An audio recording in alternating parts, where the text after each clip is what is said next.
और अब देखिए हमारी खास पेशकश, पुलिस को प्रोटेक्शन चाहिए। जी हां, अपराधी इस वक्त बेलगाम हैं और उनके निशाने पर पुलिस है। खत्म हो गया है खाकी का खौफ।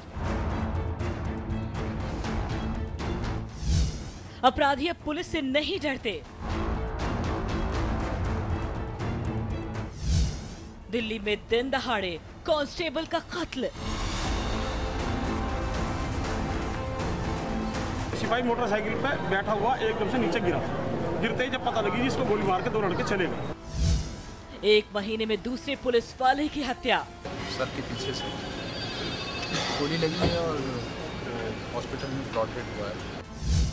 कांस्टेबल की पिस्टल भी लूट ले गए कातिल। गोली लगी हुई थी, खून निकला हुआ था और उसकी बेल्ट काट के पिस्टल भी निकाल के ले गए। मतलब भोपाल में पुलिस टीम पर जानलेवा हमला और उसको पकड़ने का प्रयास किया था, जिसमें उसके द्वारा फायर किया गया है। दो पुलिस वाले लड़ रहे हैं जिंदगी की जंग। यूपी एसटीएफ के सब इंस्पेक्टर संदीप मिश्रा और हमारे क्राइम ब्रांच का आरक्षक राघवेंद्र पांडे, इन दो लोगों को गोली की चोट लगी। वर्दी वालों पर हो रहे हैं कातिलाना वार।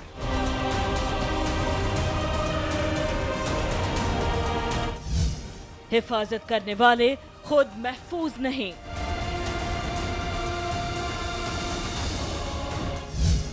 अब पुलिस को भी प्रोटेक्शन चाहिए। क्या वाकई आज ये नौबतान पड़ी है कि पुलिस को प्रोटेक्ट किया जाए? वो पुलिस फोर्स जिसकी जिम्मेदारी है हमारी और आपका प्रोटेक्शन करना, उसकी ही हिफाजत की जाए। क्या बहुत बड़ी है? बात बहुत बड़ी है, पर आखिर किया जाए? हम ये कहने को मजबूर हो गए हैं क्योंकि आज पूरे देश में अपराधी पुलिस वालों पर हमले कर रहे हैं।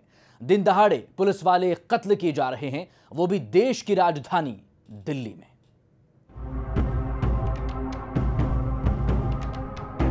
देश की राजधानी दिल्ली में शनिवार को भरी दोपहरी लोगों की आंखों के सामने बीच सड़क पर हो गया कत्ल। एक वर्दी वाले का कत्ल, पुलिस के एक कांस्टेबल का कत्ल। उत्तर पूर्वी दिल्ली के जाफराबाद थाने में तैनात कांस्टेबल धर्मपाल का कत्ल। इंक्वायरी करने के बाद जैसे ही दुकान से निकले तो बाहर निकलने के बाद में गोली की आवाज़ आई। हम लोग दुकान के अंदर से भगे, जब तक हमें ये नहीं पता था हुआ क्या था। जब हम बाहर आए, बाहर आके जब हमने देखा तो सिपाही मोटरसाइकिल पे बैठा हुआ एकदम से नीचे गिरा। गिरते ही जब पता लगी जिसको गोली मार के दो लड़के चले गए और रिवाल्वर जो थी जो साइड में लगी हुई थी वो कटा हुआ हिस्सा। दरअसल कांस्टेबल धर्मपाल मौजपुर चौक इलाके में किसी दुकानदार का आर्म्स लाइसेंस चेक करने गया था और जब वो अपना काम निपटा कर वापस लौटा तो उसने अपनी बाइक स्टार्ट करने के लिए उसमें चाबी लगाई और इसी वक्त पीछे से आए बाइक सवार बदमाशों ने पिस्तौल सटाकर 2 फायर कर दिए। दोनों गोलियां पॉइंट ब्लैंक रेंज से धर्मपाल के सिर और गर्दन में लगी। वो वहीं गिर पड़ा। उन्हें अस्पताल ले जाया गया, लेकिन वहां पहुंचते पहुंचते वो दम तोड़ चुके थे। मोटरसाइकिल खड़ी थी, 2 मोटरसाइकिल कौन जो हेलमेट पहने थे उन्होंने गोली चलाई है और उसके सर के पीछे से गोली लगी है और हॉस्पिटल में ब्लड डेड हुआ है। दिल्ली में चंद सेकंड्स के भीतर सरेआम सड़क पर एक कांस्टेबल का कत्ल हो जाता है और कातिल बदमाश आराम से हथियार लहराते हुए बाइक पर फरार हो जाते हैं। दिन दहाड़े बीच बाजार हुए पुलिस वाले के कत्ल से सहम गया पूरा का पूरा इलाका। सब रह गए सन्न, सबके चेहरों पर छा गया सन्नाटा। लेकिन क्यों हुआ ये कत्ल? क्या वजह है इस कत्ल की? क्या लूटपाट था कातिलों का मकसद? क्या लूट कर ले गए कातिल? जी हाँ, ये सवाल बहुत बड़ा है क्योंकि एक ऑन ड्यूटी पुलिस कांस्टेबल के पास से क्या लूटा जा सकता है, लेकिन लूट तो हुई है। कांस्टेबल धर्मपाल की सरकारी पिस्टल लूट ले गए उसके कातिल। से हम आ रहे थे तो क्या नाम है वो सिपाही नीचे पड़ा हुआ था, उसके गोली लगी हुई थी, खून निकला हुआ था और उसकी बेल्ट काट के पिस्टल भी निकाल के ले गए। मतलब चश्मदीद साफ बोल रहे हैं कि हमने देखा धर्मपाल की बेल्ट कटी हुई थी और पिस्टल गायब थी। वो पिस्टल जिसे कत्ल करने वाले साथ ले गए, लेकिन दिल्ली पुलिस के दिलेर अफसर ऐसा मानने को तैयार नहीं। अभी कुछ नहीं कहा जा सकता। उनके पास पिस्टल थी सर, उसके बारे में क्या इस बारे में कुछ नहीं कहा। देश की राजधानी, चाक चौबंद इंतजाम, सबसे ज्यादा सुविधाओं वाली पुलिस, और इसी दिल्ली में दिन दहाड़े एक पुलिस वाले का मर्डर। कत्ल बाजार के बीच हुआ, सीसीटीवी लगा है, उम्मीद है कि उसमें तस्वीरें कैद हो गई होंगी, लेकिन कातिल हेलमेट पहने थे तो सीसीटीवी से ज्यादा मदद मिलने की उम्मीद भी नहीं। फिर भी पुलिस की तफ्तीश जारी है और सबसे पहले तलाशा जा रहा है इस कत्ल के पीछे का असल मकसद। हालांकि वारदात के तरीके से पुलिस रंजिश के एंगल पर आगे बढ़ रही है, क्योंकि हत्या से पहले मौके पर किसी से धर्मपाल की कहासुनी नहीं हुई थी।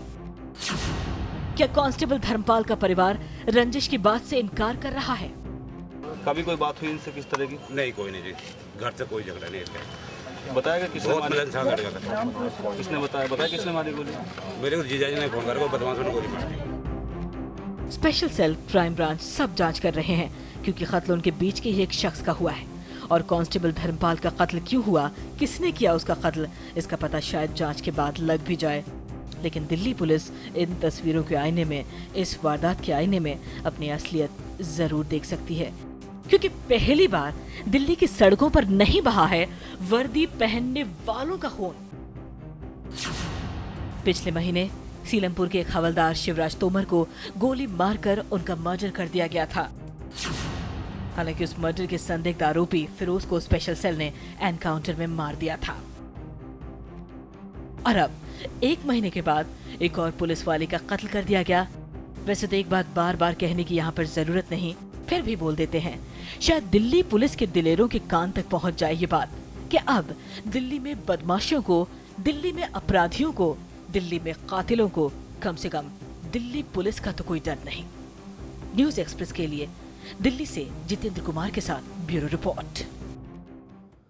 तो देश की राजधानी दिल्ली में दिन दहाड़े सरेराह एक सिपाही का कत्ल कर दिया गया, तो वहीं मध्य प्रदेश की राजधानी भोपाल में अपराधी को पकड़ने गई पुलिस टीम पर हमला किया गया और इस वारदात में जख्मी हुए 2 पुलिस वालों की हालत नाजुक बनी हुई है। क्यों गोलियां चल रही है वर्दी वालों पर?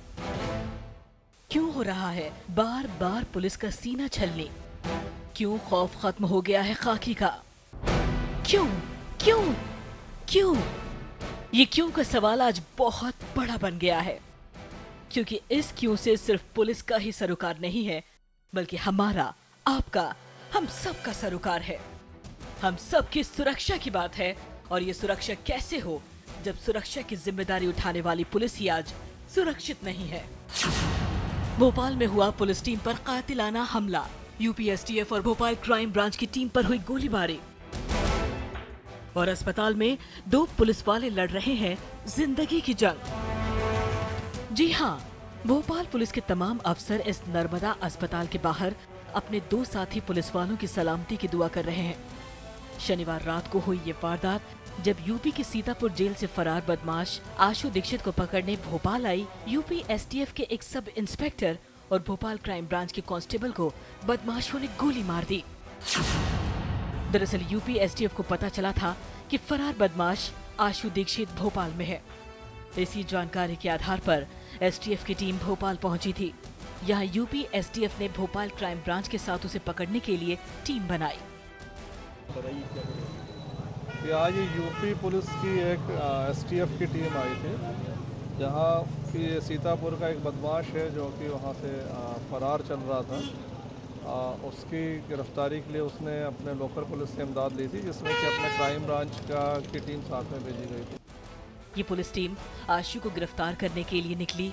पुलिस ने आशु को घेर भी लिया, लेकिन इससे पहले कि वो आशु को पकड़ पाती, आशु और उसके साथियों ने पुलिस टीम पर ही फायरिंग कर दी और उसको पकड़ने का प्रयास किया था, जिसमें उसके द्वारा फायर किया गया है। इसमें यूपी एसटीएफ के सब इंस्पेक्टर संदीप मिश्रा और हमारे क्राइम ब्रांच का आरक्षक राघवेंद्र पांडे, इन 2 लोगों को गोली की चोट लगी है।